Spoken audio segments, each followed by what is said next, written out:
Hey, rich friends, it's your girl Cha Cha reporting live from The Money Mantra, and I'm back with another Forex education video. The reason why I like to post is to help as many people as possible become independent and profitable traders. So if that's something that you're interested in, make sure that you do subscribe to my channel. If you get to the end of this video and you find that it's helpful, leave me a comment to let me know what you learned. Give me a thumbs up, but more importantly, share this video with another trader. Now, I do offer personal mentorship, and you can also follow me on TradingView to stay up to date with all my latest trade analysis. So in today's quick video, I'm going to be breaking down this EURUSD trade that I did drop in the chat for the students who are receiving mentorship from me this month. So as we can see, this trade idea was dropped on September 13th, 2023. It was recommended for a sell at market execution or a sell limit at around 1.07450.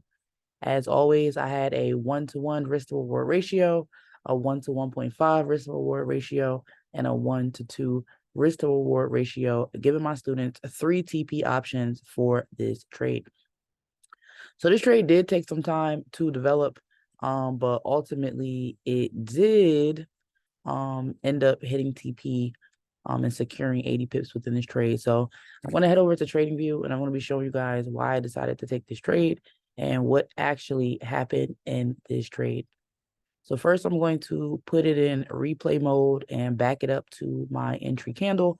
So I'm going to go over my strategy and what convinced me that this would be a good trade idea. So my strategy consists of 4 simple indicators. At the top of my chart, you'll see this purple line, which is my 200 EMA, and you'll see this blue line, which is my 50 EMA. Now the EMAs are pretty simple to use. They're just trend lines which help us distinguish the direction of the market or identify the direction of the market. So what you'll notice is that when my purple EMA, right, my purple line has crossed above my blue line, and my candles fall below both of those lines, the market will tend to be selling and go down. You'll notice that the EMAs will start to act as an area of resistance. And every time the candles get close to the EMAs, they will bounce off and they will sell.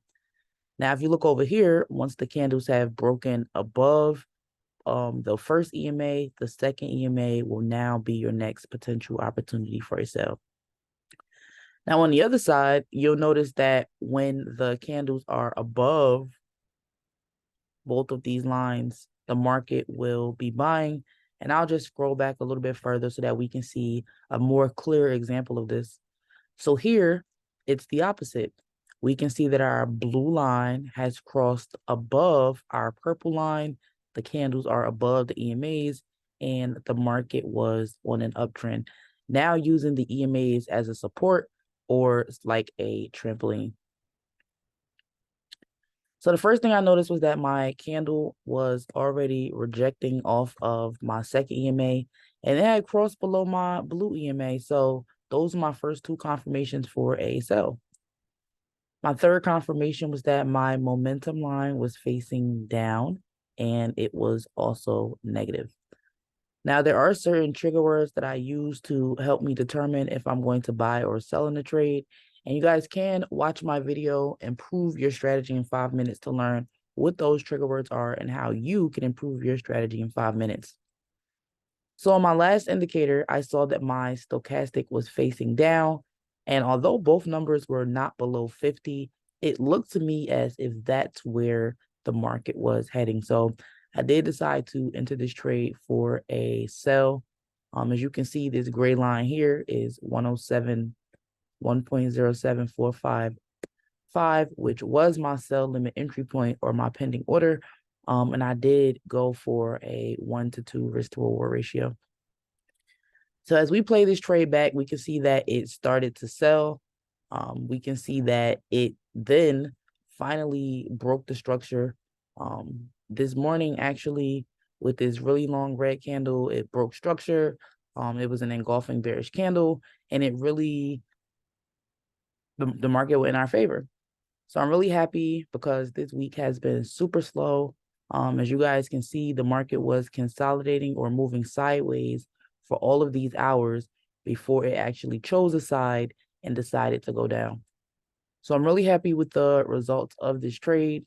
And I really hope that it was helpful. If you guys learned something, don't forget to subscribe to my channel. Don't forget to leave me a comment to let me know what was helpful in this video, and also share this video with someone else. So that's all I have for you guys today. Until next time, rich friends.